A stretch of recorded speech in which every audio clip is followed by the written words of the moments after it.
Vamos a pedir la guía de nuestro Dios en esta mañana para que sea su Espíritu el que esté hablando, el que esté trayendo luz a nuestras vidas a través de su palabra. Señor, te agradecemos por este tiempo que disponemos, Señor, con este anhelo de escucharte, Señor, con este reconocerte como nuestro Dios. Queremos poner nuestras vidas delante tuyo, Señor, y que sea tu Espíritu, Señor, el que nos esté enseñando en esta mañana. Gracias, Padre, por esta oportunidad. Gracias porque hemos apartado este tiempo, Señor, ya con la intención de estar delante de su presencia, Señor, de estar adorándote con nuestras vidas, Señor. Separar este espacio, Señor, para estar juntos como iglesia, Señor. Gracias, Padre. Y bendecimos también a aquellos que están haciéndolo desde sus hogares, Señor, para que tú puedas estar trayendo luz sobre sus vidas también, Señor. Te agradecemos todo en el nombre de tu Hijo Jesús. Amén. Bueno, hace ya un tiempito, creo que 2 meses, que comenzamos con este estudio que llamamos Teología Bíblica y estamos analizando los primeros capítulos de Génesis. Hemos visto cómo Dios forma este lugar sagrado que es el Edén, un escenario perfecto, donde Dios va creando y va viendo que todo lo que va haciendo es bueno, funciona con la expectativa que Él tiene al crearlo. Todo viene de maravilla. Y cómo pone en ese escenario perfecto al hombre y a la mujer para que se deleiten en su presencia. Él crea este lugar para que el hombre pueda tener una relación íntima, pueda disfrutar de su creador. Y vimos, si ustedes no se han enganchado a lo mejor en los estudios anteriores o a lo mejor los que están viendo por internet, pueden solicitar tanto al pastor que le pueda pasar las hojas, como también pueden buscar en YouTube todas las lecciones anteriores y poder seguir la continuidad de los estudios. Pero hemos aprendido un montón de cosas. Hemos visto cómo Dios crea al hombre formándolo del polvo, ¿no? Y esto entendiéndolo como la identidad, como la identidad que tenemos, somos mortales, ¿no? Del polvo somos y al polvo volveremos, dice su palabra. Y cómo le da una función. Y vimos cómo aparece la mujer, cómo Dios la forma, ¿no? Y aprendimos lo que significa en el original la palabra tsela, ¿no? Que en el Génesis está traducido como costilla, pero en realidad significa más que eso, es estar de lado o al costado. Y aprendimos que Eva es la mitad de Adán. Adán fue cortado por la mitad para que formar a Eva, mostrando su identidad como igualdad del hombre y de la mujer. Y la vimos como esa ayuda que viene de parte de Dios para que el hombre y la mujer puedan juntos cumplir con la función con que Dios los creó. ¿Cuál era esa función? ¿Para qué Dios los había creado? ¿Qué les manda a hacer? Gobernar, reproducirse, fructificar. ¿Y qué fueron llamados a hacer? Reyes y sacerdotes. Esta era la función. Necesitaban estar juntos para poder llevarla adelante. Y como sacerdotes, a los que Dios fue llamado era que era un sacerdote, era un mediador, era alguien que representaba a Dios delante del pueblo y mediaba también entre el pueblo y Dios. Y conociendo la historia sabemos que ellos no pudieron cumplir con esta misión y por eso la Biblia nos lleva siempre a ver la profunda necesidad de un nuevo mediador, un sacerdote perfecto, y ese es Cristo. Y estuvimos viendo que mientras el hombre y la mujer fue puesta en el Edén, Dios le había dado instrucciones específicas. Y dice en Génesis 2, 16 y 17, Dios le dice al hombre: de todo árbol del huerto podréis comer, pero del árbol del conocimiento del bien y del mal no comeráis, porque el día que de él comas, ciertamente morirás. Y estuvimos viendo qué representaba este árbol.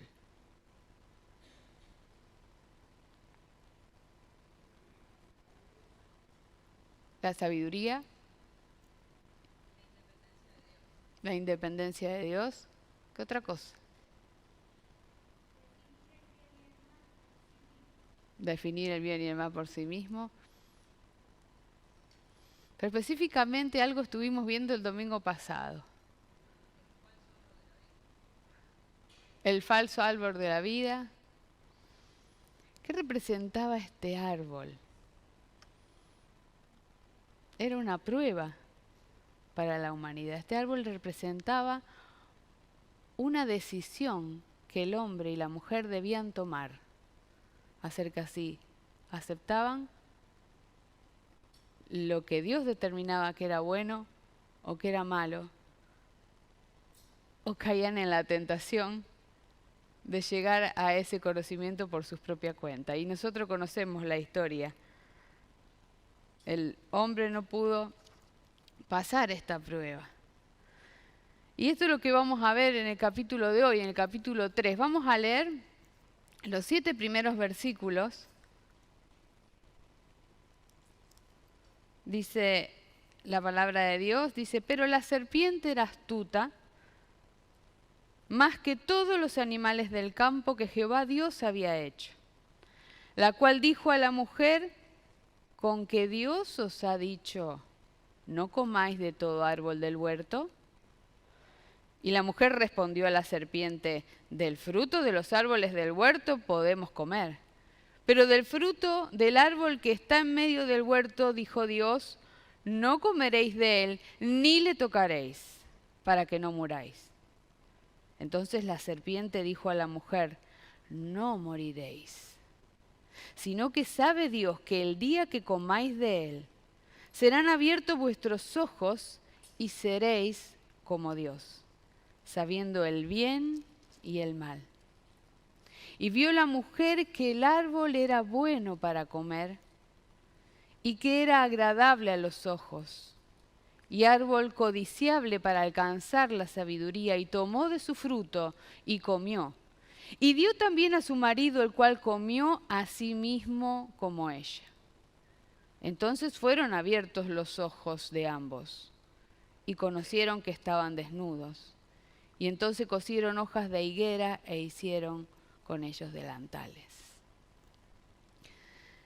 ¿Qué capítulo? Y sí, todo este capítulo es muy importante, es como una bisagra.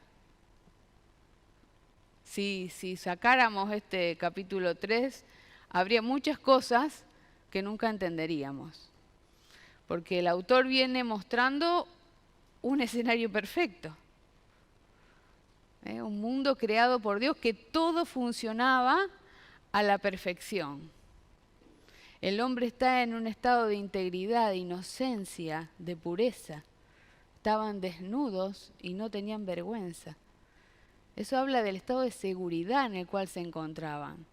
No había maldad en su corazón, no tenían nada que esconder. Estaban seguros entre ellos y delante de Dios. Y de repente pasamos al capítulo 4 y vemos celo, ira, peleas, asesinato, orgullo. Si sacamos esto no entenderíamos qué pasó. Y este capítulo nos muestra qué pasó. Y desde el primer versículo ya aparece un personaje muy intrigante. Créanme que tenía una resistencia a estudiarlo, a saber qué representa, ¿no? Como que dan un escalofrío. No sé si tiene que ver con la maldición que Dios le dio, pero realmente hay una enemistad entre los hombres y la serpiente. No lo podemos resistir, nos da cosa, ¿no?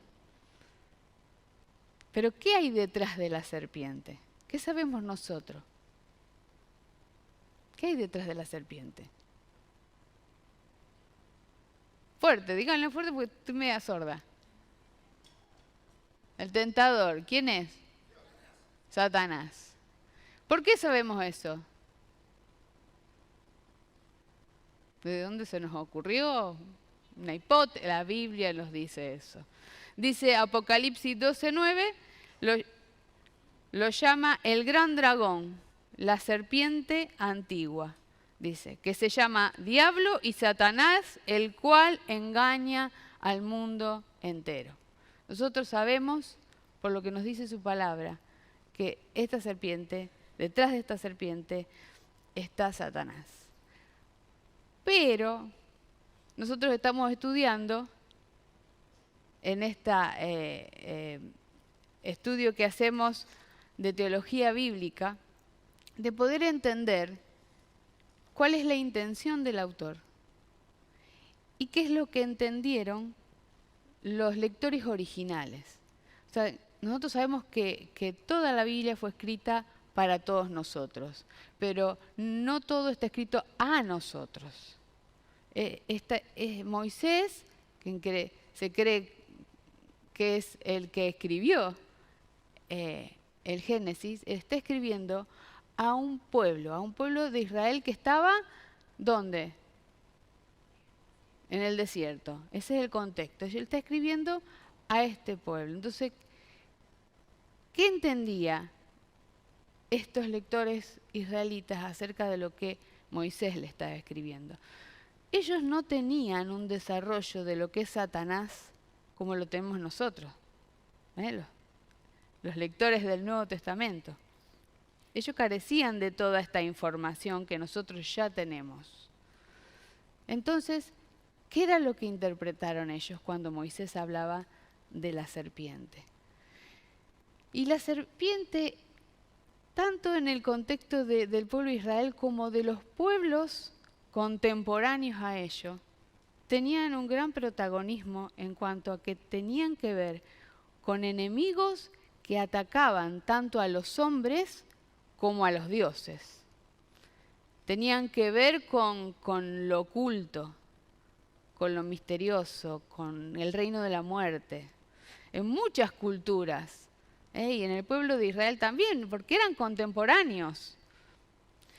Y incluso, por ejemplo, en Egipto, la cultura egipcia, la serpiente por todos lados, incluso en la corona del faraón, no sé si se llama corona, había una cobra, no sé si tienen la imagen.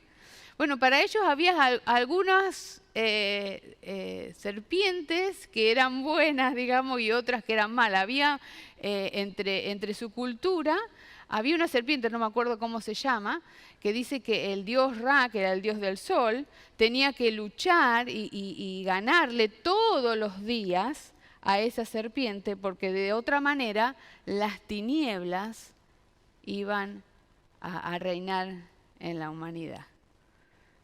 Fíjense cómo esta idea, ¿no?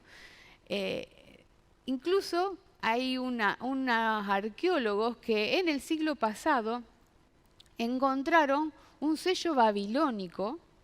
Esto me llamó muchísimo la atención.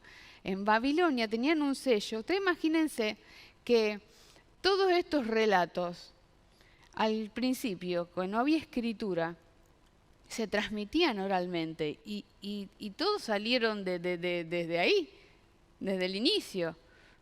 Y después Noé se creó toda la población de la tierra y eso se fue transmitiendo. Y cuanto más lejos estaban de lo que era la revelación de Dios a su pueblo, y se fueron agregando otras cosas, ¿no? Dentro del imaginario de esas culturas.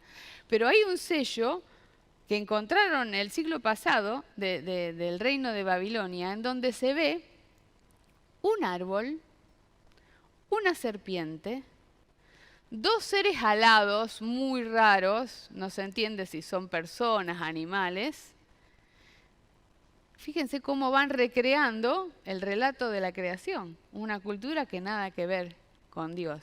Y en algunos dibujos de sumerio de esa época hay una imagen de una serpiente, de un árbol y de dos personas, una mujer y un hombre, como yéndose derrotados, así, como expulsados. Estaba en medio de todas esas culturas, ¿no? Qué interesante. Ahora, ellos, ¿qué vieron? Si no interpretaban que esta serpiente era Satanás, como la vemos nosotros, ¿qué fue lo que interpretaron? En realidad ellos veían a un adversario, ¿no? A alguien que se levantaba en contra de Dios, en contra del pueblo. Es más, ellos estaban viendo las consecuencias de lo que este adversario había provocado en el Edén. Y el autor es interesante porque cuando Moisés habla, él dice, no da tantos detalles. Nosotros, es una intriga saber qué es lo que representa, qué es lo que vieron ellos cuando él dice. Pero él dice, pero la serpiente. O sea, el autor y los que estaban leyendo entendían de qué estaba hablando. Fíjense que en el relato él está hablando de una situación ideal. Está mostrando al hombre en su estado de pureza, de integridad. No había maldad en el corazón. Tenía una relación perfecta con Dios. Dice, pero la serpiente. ¿Están entendiendo de qué están hablando? No la describe. No dice, había una serpiente en el Edén. No, dice la serpiente. Hablaban el mismo idioma. ¿Qué era lo que interpretaron ellos? Y él la presenta, fíjense que lo primero que dice, la serpiente era astuta más que ¿qué? Que todos los animales del campo que Jehová había hecho, la cual dijo la mujer. O sea, ¿con qué la está vinculando?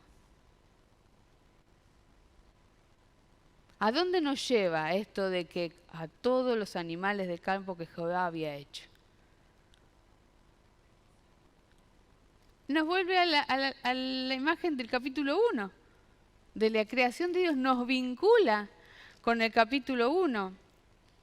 Fíjense en el versículo 24, dice, luego Dios dijo, produzca la tierra seres vivientes según su género, bestias y serpientes, y animales de la tierra según su especie, y fue así. E hizo Dios animales de la tierra según su género, y ganado según su género, y todo animal que se arrastra sobre la tierra según su especie, y vio Dios que era bueno. Lo que Dios había creado era bueno. Estaba cumpliendo la función para lo que Dios la había creado. Pero ¿qué era lo que ellos interpretaban cuando dijo la serpiente? ¿Qué es lo que vio la mujer?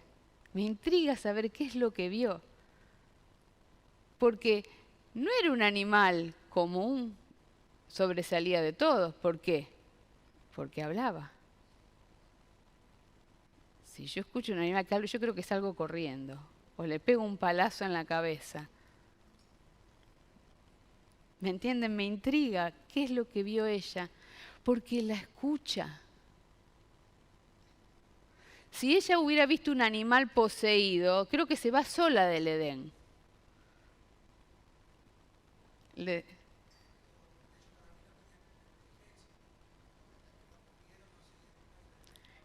Pero ¿qué veían? ¿Qué veían? Me intriga saber qué es lo que veía ella. No estaba viendo un animal poseído. ¿Pero qué vería? Un animal que hablaba no era. Un animal poseído no era.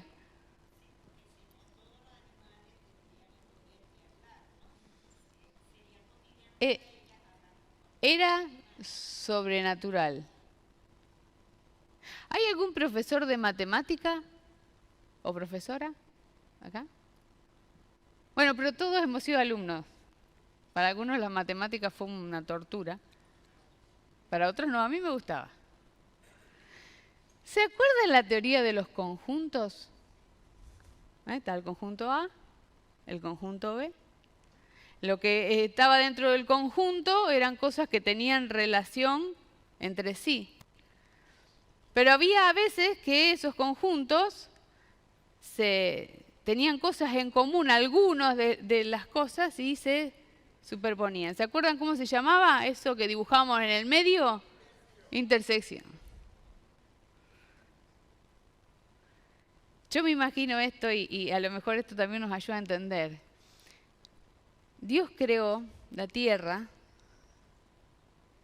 con todo lo que hay en la tierra y el cielo y todo lo que hay en el cielo. Y nosotros entendimos desde el principio que empezamos con este estudio, la tierra es el lugar donde se desarrolla la vida, el espacio del hombre, y el cielo, como así lo veían también los lectores originales, era el espacio de Dios, de todo lo espiritual, de todo lo que no se ve. Y nosotros sabemos que aparte de Dios hay una creación espiritual.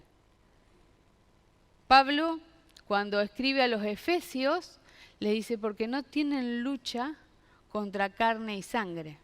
O sea, no tienen lucha contra personas de carne y hueso. Aunque nos peleamos con personas de carne y hueso, pero en realidad la lucha es con algo que está detrás. Y lo describe como principados, potestades, gobernadores de las tinieblas de este siglo, huestes espirituales de maldad en las regiones celestes. Eso es algo invisible que no vemos, pero sabemos que existe.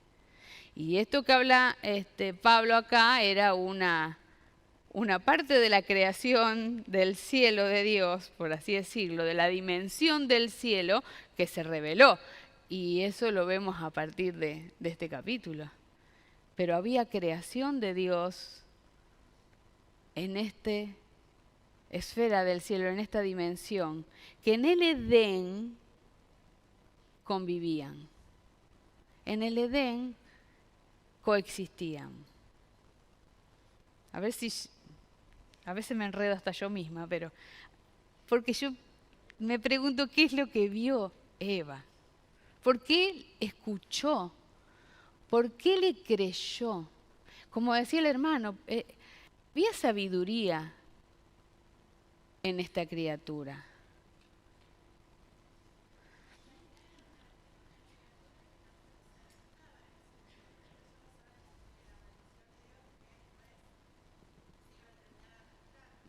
Esa era parte de la maldición, aunque también habla, tiene otro significado también, más profundo, pero sí está bien. Era algo, pero Eva estaba familiarizada con lo que veía. Esa es mi intriga. ¿Qué estaba viendo? En el Antiguo Testamento vemos muchas de estas figuras. Es más, en el tabernáculo, si ustedes recuerdan cuando estudiamos el tabernáculo, que decíamos que el tabernáculo era como un recordatorio de lo que era un Edén, sí, como una representación de lo que era el Edén. Y ahí había árboles, estaba lo que Dios había creado, y también habían seres espirituales. ¿Se acuerdan que habían querubines? No solamente en las cortinas, sino sobre el propiciatorio, que tenía alas. Ahí estaba lo que estaba en el Edén. Y los profetas en el Antiguo Testamento, muchas veces ellos tenían visiones. En esas visiones era como que Dios le abría un cachito del cielo. Ellos podían ver un poquito de lo que era esa gloria de Dios y de lo que era el cielo. Y muchas veces ellos expresaban lo que veían y aparecen estas figuras muy extrañas. Porque había animales que tenían cabeza de un animal, esos seres que tenían cabeza de un animal, cuerpo de otro. Algunos tenían extremidades de humano, algunos tenían la cabeza humana. Era muy difícil de describir, pero ellos veían lo que estaba en esta dimensión. Y en una oportunidad, el profeta Isaías, él relata una visión que tiene. Y él ve a Dios en el trono y ve seres a su alrededor. Y lo llama serafines. ¿Se acuerdan? Había serafines. Y dice que estos serafines, estos seres que él ve, tenían 3 pares de alas. ¿No es cierto? Con una tapaban los ojos, con otras los pies y con las otras, bueno, volaban, porque si no, no podían estar alrededor de Dios. Y lo interesante es que esta palabra serafín, que no se traduce, el significado es serpientes voladoras. Qué interesante. ¿Qué es lo que vio Eva? Vio a alguien que era común verlo en el Edén. Estas 2 dimensiones paralelas conviviendo en ese lugar. El autor da por entendido que el lector está entendiendo de qué está hablando. Y evidentemente en este pueblo, esta cultura, que ellos interpretaban, hacían asociaciones que para nosotros no son naturales, ellos entendían de quién estaba hablando. Este ser espiritual que estaba delante de Eva. Y que el autor lo describe con algo que es muy interesante también entender, porque dice que este ser, esta criatura, era la más astuta. La palabra que se traduce como astuta es la palabra arum en el original. Y nosotros hacemos la asociación directamente cuando hablamos de astucia con algo negativo. ¿Por qué?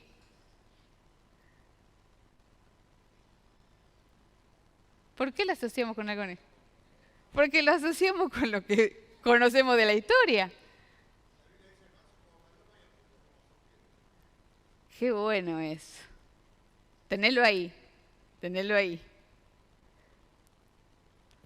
¿Cómo lo traduce astuta ahí en el Nuevo Testamento? Es la palabra arum, pero dice, sea prudente.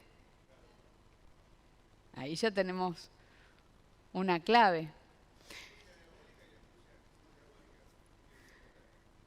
En realidad la palabra arum es un adjetivo que es neutro. Se puede usar para bien o se puede usar para mal. Y en muchas partes de la Biblia, que está traducida la palabra arum como algo positivo en realidad. Por ejemplo, no les voy a nombrar todas, pero para que ustedes entiendan la idea. En Proverbios 22, 3, yo le voy a leer la versión de la NBI, que dice el prudente, y esa palabra es arum, el prudente ve el peligro y lo evita. El inexperto sigue adelante y sufre las consecuencias. ¿Es negativo o positivo? Ser arum ahí. Es positivo. Muchas veces se utiliza también en forma negativa, por eso es neutro. Entonces, ¿por qué es importante saber esto? Porque lo que hizo la serpiente con su astucia es otra cosa. Ser astuto no es algo negativo. Es más, para muchas cosas es bueno ser astuto, ser prudente. Se asocia con la prudencia, se asocia con la habilidad, se asocia con la inteligencia, con la sabiduría. Esta criatura tenía el don de Dios de la sabiduría. Era un regalo de Dios. Ahora, lo que hizo ella con esa sabiduría es otra cosa, porque ella la usó con fines egoístas. Y es importante entender esto, porque esto aleja a Dios de toda responsabilidad en el origen del mal.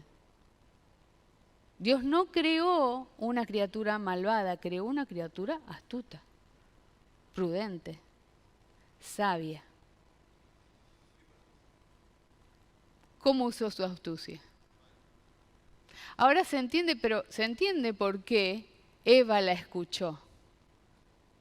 y le creyó. Era una criatura que tenía la bendición de la sabiduría de Dios, del conocimiento de la persona de Dios y aún tenía acceso a los planes de Dios. Ahora, ¿qué la llevó a la serpiente o a Satanás a rebelarse de esta manera y a atentar contra el plan de Dios?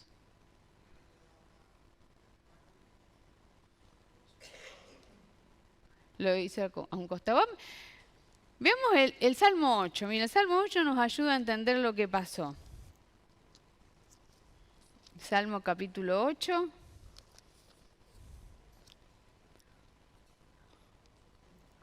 A partir del versículo 3. Dice el salmista: cuando veo los cielos y la obra de tus dedos, la luna y las estrellas que tú formaste, digo, ¿qué es el hombre para que tengas de él memoria? Y el hijo del hombre para que lo visites. Lo has hecho como poco menor que los ángeles. Estamos hablando poco menor de esta dimensión espiritual. Y acá ángeles se tradujo como ángeles, pero en realidad son de los seres espirituales. Lo has hecho. Elohim.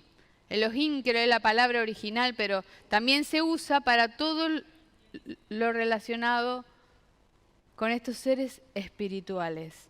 Lo hiciste poco menor que los ángeles y lo coronaste de gloria y de honra. Lo hiciste señorear sobre las obras de tus manos y lo pusiste, y todo lo pusiste debajo de sus pies. Ovejas y bueyes, todo ello, y asimismo, fíjense cómo nos vincula, las bestias del campo. Nos vincula a Génesis capítulo 3. ¿Qué pasó acá? Nos vincula a Génesis 3, pero a la vez nos vincula a Génesis 1. Estas criaturas que son creadas por Dios, eso no queda la menor duda, hay una creación celestial en y una creación terrenal, todo es creado por Dios. Pero ellos fueron creados, todo es creado primero. Pero lo que se crea segundo, que es el hombre, Dios lo llama a cogobernar con él. No sé si existe esta palabra. Corregente con Dios. Pero primero estaban ellos, esta creación, y pone al hombre para que lo gobierne. Podemos entender ahí lo que pasó. Y hay otro pasaje en Ezequiel 28, a partir del capítulo 12, dice: hijo de hombre, levanta endechas sobre el rey de Tiro. Pareciera que estuviera hablando del rey de Tiro, pero está hablando de quién está detrás del rey de Tiro. Así ha dicho Jehová el Señor: tú eras el sello de la perfección, lleno de sabiduría y acabado de hermosura. En Edén, en el huerto de Dios estuviste. De toda piedra preciosa era tu vestidura, de cornelia, topacio, jaspe, crisólito, berilio y ónice. Y sigue describiendo. Los primores de tus tamboriles y flauta estuvieron preparados para ti en el día de tu creación. Tú, querubín grande, protector, yo te puse en el santo monte de Dios y allí tú estuviste en medio de las piedras de fuego, te paseabas. Perfecto eras en todos tus caminos, desde el día que fuiste creado hasta que se halló en ti maldad. Y a causa de la multitud de tus contrataciones fuiste lleno de iniquidad y pecaste, por lo que yo te eché del monte de Dios y te arrojé de entre las piedras de fuego, oh querubín protector. Se enalteció tu corazón a causa de tu hermosura y corrompiste tu sabiduría a causa de tu esplendor. Fíjense qué Qué maravilla, ¿no? Lo que la Biblia nos tiene, estos tesoros de Dios. En poder comprender qué era lo que estaba pasando. Y somos testigos en este capítulo de 2 caídas simultáneas. La caída del hombre y la caída de Satanás. Aunque no sabemos si fue en ese momento, pero se plasmó en ese momento. Y la maldición de Dios también es significativa, porque de ser la más astuta de toda la creación, fue la más maldita, porque dice, maldita serás entre todas las bestias y entre todos los animales del campo. Ahora, ¿cómo vemos que usa su astucia en esta conversación con Eva? ¿Cómo manifiesta su astucia? ¿Qué hace con Eva en esta conversación que tiene en Génesis 3? Claro, distorsiona la imagen de Dios. Pone duda. ¿Qué dice Santiago sobre la duda? El que duda que es como que el que va de un lado y a otro. Distorsiona la palabra de Dios. Porque dice, fíjense, una persona, la sabiduría ahí estaba en ella, sin embargo dice, ¿no era que Dios dijo no comerás del árbol del huerto? Eso no había dicho Dios. Y fíjense que en esta frase pone la única prohibición que Dios había puesto como el centro de atención para Eva. Y ahora Eva, en vez de ver lo maravilloso que era Dios, que le había dado todos los árboles del huerto, dice en Génesis 2, 9, dice Jehová, Dios hizo nacer de la tierra todo árbol delicioso a la vista. Fíjense estas vinculaciones que hace de la palabra. Todo árbol que Dios había creado era delicioso a la vista y bueno para comer. Y ella mira ahora a la prohibición que Dios había dado, la única prohibición que Dios había dado, y ahora ella mira y empieza a ver a Dios de otra manera. Ya ahora Dios era un ser restrictivo. Era un Dios que no me deja hacer esto, ¿no?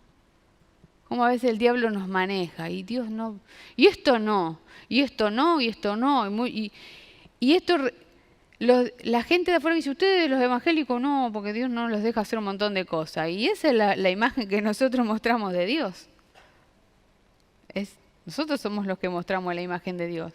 Ella empieza a ver a Dios un ser restrictivo. Y tanto es así que cuando ella responde, ella dice, no, le dice, Dios nos dijo que comiéramos de todo, pero y de ese no lo comáis ni lo toquéis. Más restrictiva todavía. Ella cambió, distorsionó. No sé cómo Adán transmitió el mensaje. A lo mejor Adán le dijo, mira Eva, Dios dijo que este árbol no hay que comer por las dudas, no lo toques. A lo mejor fue un poco la comunicación, pero lo que ella responde lo muestra a Dios como un ser estricto. Ya cambió la visión que tiene de Dios. Se siembra la duda. No. Pero esto no es lo que Dios te quiso. Dios te está ocultando cosas. Entonces empieza a ver a Dios como alguien no confiable. En realidad no me está diciendo la verdad. ¿Ven cómo Satanás va trabajando en su corazón?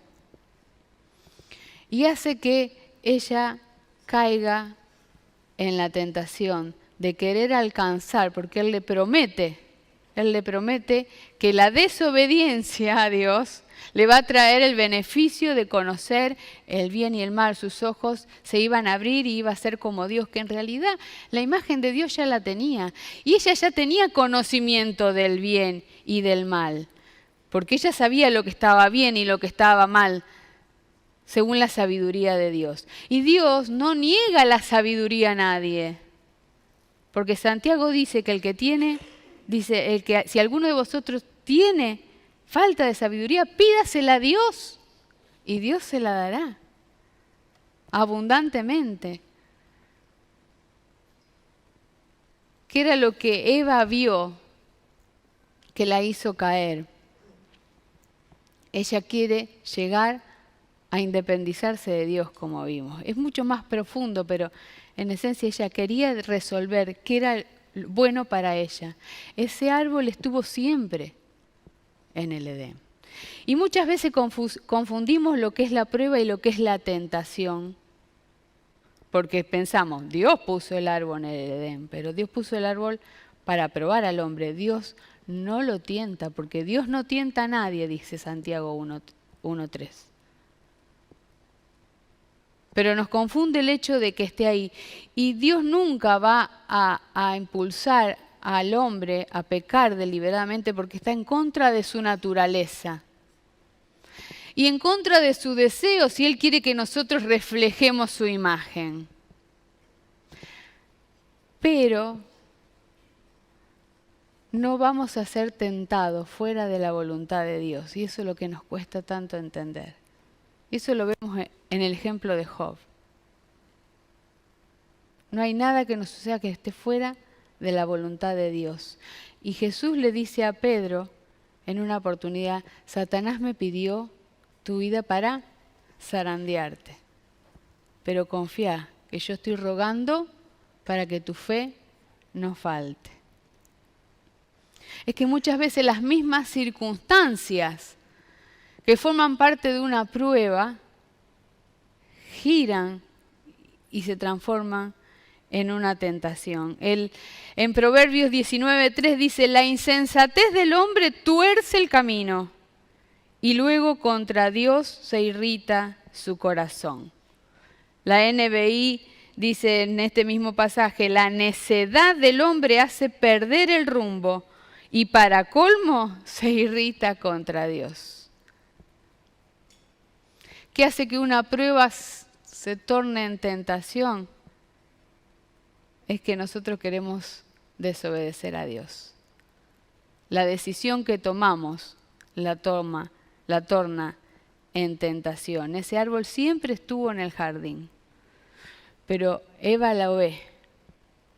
No lo vio antes. No era agradable su fruto igual que todos, pero ella en este momento ve la tentación de acceder a esa sabiduría independientemente de Dios y hacer caso al impulso de su corazón. Proverbio 3:7 dice, no seas sabio en tu propia opinión, teme a Jehová y apártate del mal. No confíes en tu corazón porque tu corazón es engañoso. Mientras ellos tomaban la decisión de aceptar la sabiduría de Dios, todo era perfecto. Y ojo que ellos nos representan. Y vemos que este patrón se repite y nos muestra nuestra condición en muchos ejemplos, que ahora ya por el tiempo no los puedo desarrollar, pero solamente piensen en la historia de David y Betsabé, cómo funciona este patrón de ver, de dejarse llevar. Como dice Santiago, que realmente el pasaje en el capítulo 1 de Santiago nos muestra cómo funciona esto, porque dice, cada uno es tentado según sus propios malos deseos, que lo arrastran y lo seducen. La palabra concupiscencia nunca fue muy fuerte, pero cuando yo entendí que eran nuestros propios malos deseos, ahí entendí mucho. Estos malos deseos nos seducen, nos arrastran, y cuando el deseo ha concebido, dice, engendra pecado. Y el pecado, una vez que ha sido consumado, da luz a la muerte. Ese deseo, ese seguir nuestro corazón, porque ser tentado no es pecado, el pecado es caer en la tentación. Nos llevan a un estado terrible y lo vemos acá ya desde el capítulo 3 de Génesis. Y buscando algunos pasajes encontré esto y con esto termino. Buscaba y le digo, bueno, vamos a ver un ejemplo de cómo vencer la tentación. ¿Cómo es la herramienta? ¿Cómo poder vencer la tentación de seguir nuestro corazón, nuestros malos deseos, que están vencidos en la cruz, pero que no han sido quitados de nosotros, con los cuales tenemos que luchar día a día? Y veo en el capítulo 3 de Proverbio, a partir del versículo 19, y con esto ya terminamos, dice, Jehová con sabiduría fundó la tierra, afirmó los cielos con inteligencia, con su ciencia los abismos fueron divididos y destila rocío los cielos.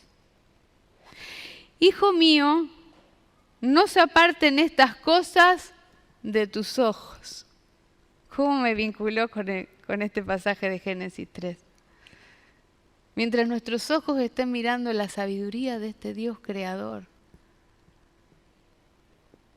Dice, guarda la ley y el consejo y será vida tu alma y gracia tu cuello. Entonces andarás por tu camino confiadamente y tu pie no resbalará. Cuando te acuestes, no tendrás temor, sino que te acostarás y tu sueño será grato. ¿Por qué? Porque estamos completamente descansando en nuestro Señor. No tendrás temor al pavor repentino ni a la ruina de los impíos cuando viniere, porque Jehová será tu confianza y Él preservará tu pie de quedar preso. Y otra versión dice, Él te librará de caer en la trampa. Siempre que nuestros ojos estén puestos en la sabiduría de nuestro Dios. Señor, te damos gracias, Padre, por esta mañana. Gracias porque podemos zambullirnos en tu palabra, Señor, y encontrarte y ver lo grande que sos, Señor. Ver cómo nos amaste desde el principio, Señor. Y sabemos que mientras estemos aferrados a ti, Señor, podemos estar tranquilos, Señor, que aún la circunstancia que nos pase, tú vas a estar con nosotros. Y tenemos la seguridad, Señor, de que si caemos, tú nos levantas. Podemos alzar nuestros ojos, Señor, y acercarnos nuevamente a ti por la obra de Cristo, Padre. Gracias por amarnos tanto. Señor, bendecí a cada uno de nosotros y seguí bendiciéndonos con tu palabra. En el nombre de Jesús. Amén. Muy bien, hermanos, que Dios les bendiga.